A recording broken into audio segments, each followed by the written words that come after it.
Horror games are in a bit of a weird spot lately, specifically in the subgenre known as Mascot Horror. Now, if you've been on the internet long enough, you more than likely have been inundated with videos talking about this topic to death, which, granted, there is a lot to talk about unfortunately on the negative side of things, with these games being pumped and dumped like crazy in some of the most unimaginable ways possible. Looking at you, Garten of Ban, you fucking drunk bastard. However, I'm not here to add to that pile of videos complaining.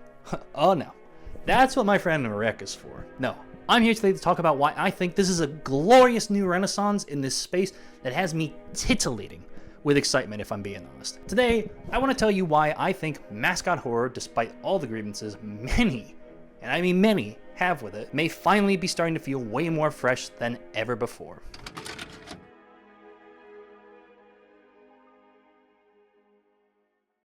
Let's start off with one of the games that definitely has the most buzz in this new age of indie gamer development, Indigo Park. This game is being spearheaded by a creator known as Unique Geese. Geese has actually been in the gaming sphere since 2016 and has been somewhat of a developer now for quite a while. His first contributions were in the form of Friday Night Funkin' mods that featured their cast of regular show-all Pibified, Snow Miser, and even one featuring himself. While these are awesome intro development projects, his first real game came in the form of a recreation of the first chapter of Garten of Ban. Developed in Unreal Engine in a week's time, this remaster featured a complete overhaul of the graphics, cinematics, models, sound design, gameplay, and all that other good stuff that completely blows the original out the water. And you know the craziest part? This was developed with no game dev experience. That is insane if I'm being totally honest with you. We live in an age where you pretty much can learn anything from a simple YouTube tutorial. I mean, hell, a lot of what I learned as a video editor was from YouTube tutorials, so yeah, actually that makes sense. Anyways, you can imagine what happens next when a super polished version of a game that was getting clowned on so hard gets released free to the public to enjoy. It went viral. Reincarnated, as it is now officially called to avoid copyright from the Euphoric Bros, was a home run and actually the basis for what is now Indigo Park. Now, you're probably asking, what is Indigo Park? Since I said it so long ago and then ranted about geese, but you know, history is important to know, guys. For those who don't know are doomed to repeat it. What were we talking about? Oh, right, Indigo Park.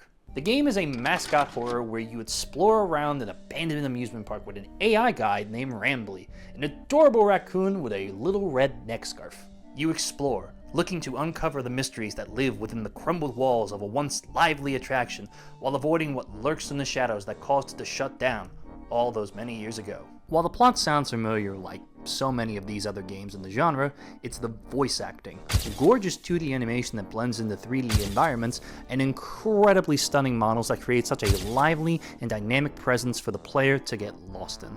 Genuinely a true contender for Mascot Horror's future, in my book at least. But what if I told you there was an upcoming mascot game that challenged both your fear tolerance and your body? Well, look no further than Mirror's Edge meets Trix Rabbit in a magic disguise, and of course, a little sprinkling of nightmare fuel, and we have Finding Frankie. This is a parkour-centric mascot horror, a twist to that classic blend of others in the genre that really adds a new sense of flair to its DNA. One of the coolest bits for me was that I was actually able to get in contact with the team over at Finding Frankie, and they gave me a bit more detail on the development of their game, in addition to some of the footage you'll see sprinkled through this part of the video, so kudos to them for taking the time to answer a few of the burning questions that I had about their little baby of a game. So I lied unintentionally just then. Hey, Future Militia here. So, I thought this video would be out a heck of a whole lot sooner, due to a laundry list of reasons and complications and such. That didn't happen, unfortunately.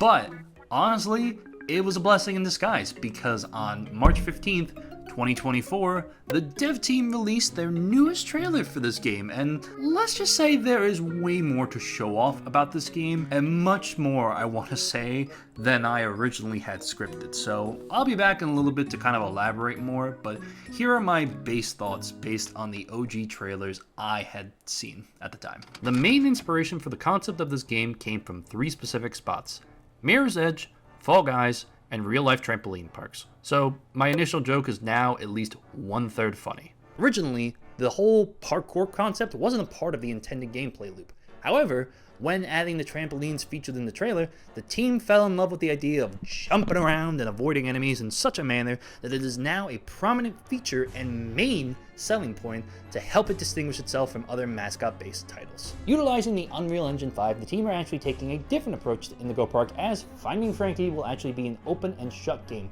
with no future chapter-based release schedule, which is also quite refreshing, if I'm being honest, in this cacophony of drip-fed content we see in the landscape of development nowadays. However, if the game does well, they would love to continue telling stories with these gorgeously designed characters. Speaking of, we are shown two of these nightmare-inducing characters with the first trailer of the game, one being Henry Hotline, a giant phone that rings in the darkness for the player, and of course, our titular Robo-Rabbit boy himself, Frankie, who appears to have springs for arms and legs to allow for maximum bounce potential. I honestly love these designs so freaking much, and ironically enough, it was one of the main reasons I was interested in making this video in the first place. You wanna know the best part? These aren't going to be the only characters we will see in-game, which is great, as a large variety of characters in this universe tickles me silly with excitement. Now, the one thing I will say is kind of unfortunate is that while it may appear to be like this in the trailer, the game is fully single player, with the other kids being controlled by the game's coding.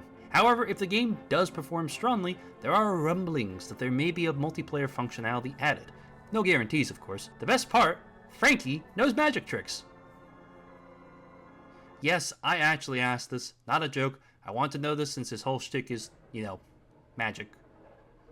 Wait, I just got that. Overall, Finding Frankie is shaping up to be a fantastic addition into the indie mascot horror space that I firmly hope and believe will settle into a newborn classic. Especially now, because holy crap, the new trailer just blew my fucking mind. And if I uploaded this without talking about it, I'd feel ashamed, especially because of how kind the dev team was to me during all my questions and such. So let's break down the trailer real quick, shall we? So for starters, the story elements of this feel a lot more fleshed out. We get, again, that sort of base story we got in the first trailer, talking about how there were 4 lucky contestants with the cereal boxes, and they're invited to, you know, go to Frankie's place and parkour around and shit. That's really, really cool. But we are also told that the reason they're wearing the costumes that make them look like Frankie is so that way they can't cheat. They can't talk to each other, because there's also voice disguises in there. And it also appears to be that the news is actually aware of how fucking bad that it seems like it's going to go, and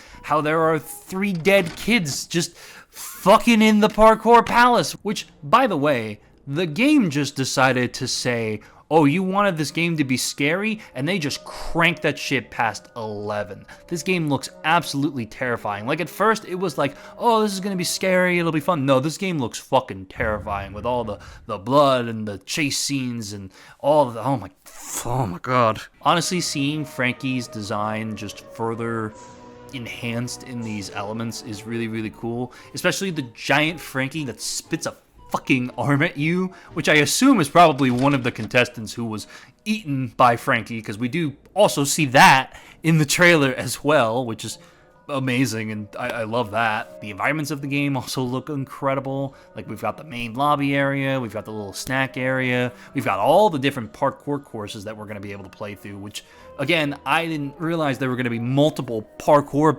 spots, but that's, oh my god. We also get the name of another character that is being introduced in the game called Deputy Duck, which is awesome. He was actually originally shown off in a short, but we weren't given a name. We get to see another look at Henry Hotline. We get to see plenty of Frankie. There's some cool ass like little mini game segments, like we saw like a falling log sort of thing, like that one Fall Guys mini game. I don't remember what it's called, but you know what I'm talking about. There looks to be sort of like this hide and seek element where Frankie might just appear out of nowhere, and you kind of have to like hide and then maybe get chased and try to avoid him and such. So that looks great, honestly. The movement in this game looks even more incredible when you're bouncing between trampolines and the walls and such. And of course, they did the coolest thing in the fucking world, and they added grinding, which is amazing because Sunset Overdrive is one of my like casual fun sort of games. And I love that element from that. So the fact that this game now has grinding, oh my god, fuck. Most importantly, something that I think I mentioned in my original questioning was asking about, like, are they going to be doing any, like, sort of VHS sort of stuff in their game and such? And I don't know if they're going to be releasing little shorts or something, but they did do 2D Frankie, and he is adorable, and I love him, and I would love a plush of him if I could. Devs, please. But no, seriously, overall, the game looks to be fucking phenomenal, and I honestly just, it is like, it used to be a game that I was like, yeah, I'm excited this game's coming out. Now I'm like, please give me this whenever it is done. Don't rush it. God, I cannot wait. All right, where were we? Oh yeah, let's get back to that. The thing is, though, both of these games are quite a bit of ways away. We probably won't be playing them for quite a while, and while I'd rather have a polished game, truly I believe in quality over quantity, I'd love to be able to play a competent Mascot Horror game now. One that has the love and care these two games seem to have present and sink my teeth into. Oh well, I guess we'll have to wait and see. Just a sec.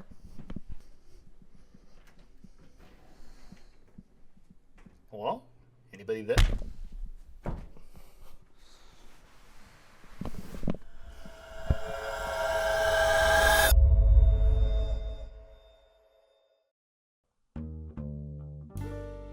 Let's face it, if you're familiar with Mascot Horror in any capacity, you know this is one of the greats in recent times. My Friendly Neighborhood was developed by brothers John and Evan Zamaski and published by DreadXP, who have helped publish other incredible horror games and even another Mascot Horror game that is also pretty good from my understanding. In this lovely little game, you play as Gordon O'Brien, a repairman sent to investigate why a defunct studio that no longer broadcasts anymore is now up and running again.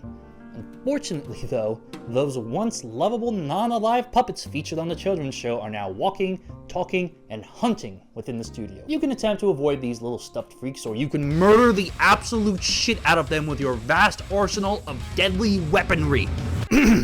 Sorry, got a little carried away there. What you actually end up getting is a wide variety of comically designed weapons to defend yourself from the onslaught of felt-faced freaks, such as a pistol that shoots letters of the alphabet from a Rolodex, or a shotgun that seems to be made out of an old-fashioned typewriter. This is another core difference compared to many of the walking simulator type games that Mascot Horror gets punched into with at times. You can actually fight back.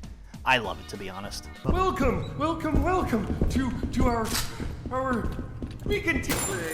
Oh, fucking Christ! The interesting part of the combat featured in this game, too, is that every time you leave a room and come back into it, the enemies are right back up and ready to tango with you again, since, you know, they're puppets, so they don't die. They have no souls, those little puppet bastards. However, if you want to avoid their constant barrage of attacks, you can institute humankind's greatest creation to subdue them: duct tape. But there only is a certain amount that you can find within the game, so use it sparingly on those fiendish stuffed combatants. This system creates an interesting gameplay loop that allows you to handle situations based on your readily available resources. You start to learn the map layout to avoid puppets to preserve munitions for your weapons. You determine which puppets deserve to be wrapped in a sticky cocoon to best allow for movement to solve the puzzles scattered around the map. You end up learning the best tactics for your playstyle to be as aggressive or stealth-based as you want the game to be. It's a fantastic game of give and take that the world presents to the player that balances super well into a fun and satisfying experience. In addition, the overall visual appeal of the game, along with its gorgeous soundtrack that shifts from jazzy to scary in 0.5 seconds, wonderful inventory and HUD layout, fun characters, dialogue, story, and incredibly goofy but tight gameplay, take this simple mascot-based theme and really stretches it to its fullest potential to create one of the coolest games I have ever played in my life. Do you know the crazy thing? This is just from me playing the demo. Yep, I haven't even bought the game yet and love it to pieces. This is from me playing 45 minutes on a demo version of the game, and it had all of this to show off. I do plan on buying and streaming this game at some point in the near future because I want to see what else it has in terms of like story developments and character development and all that other good stuff. But if the full package is as wonderful as the demo is though, this is Mascot Horror at its finest, and I know the future of this genre is in good hands with games like this helping pioneer what it can be with a little imagination and a bit of heart. Mascot Horror is like any other genre in gaming. It has so many games that's saturated to hell and can sometimes leave a bad impression for what it represents. Are there bad games in this genre? Yes, 1000%. There are plenty that I have personally watched, edited, or played that just don't hit for me. But like any other genre, if you do a little bit of digging around, you can see the diamonds in the rough forming into newborn classics that help shape the future of the genre. I mean, hell, there are plenty of incredible projects taking shape or fairly newly released that didn't even get a chance to talk on about, such as Bonnie's Bakery, Glitched Out, or Funset Studios. All of these games have so much promise as much as any other genre, and while they may share similar frameworks, at the end of it all, it's about the creativity a team brings to their game that truly helps it stand out. Is Mascot Horror dying? No, not any more than any other game genre out there. Could it be better? Sure. I think there are always things that can be done to enhance things for the player to create a better experience that is memorable to them. Is it on the right track though? I think so. Here's hoping, to be honest, because I don't think I could take another video shitting on the genre popping up into my feed. As a gamer, I'm not going to... Howdy, thank you so much for making it to the end of this. I hope you guys did enjoy my first ever video essay.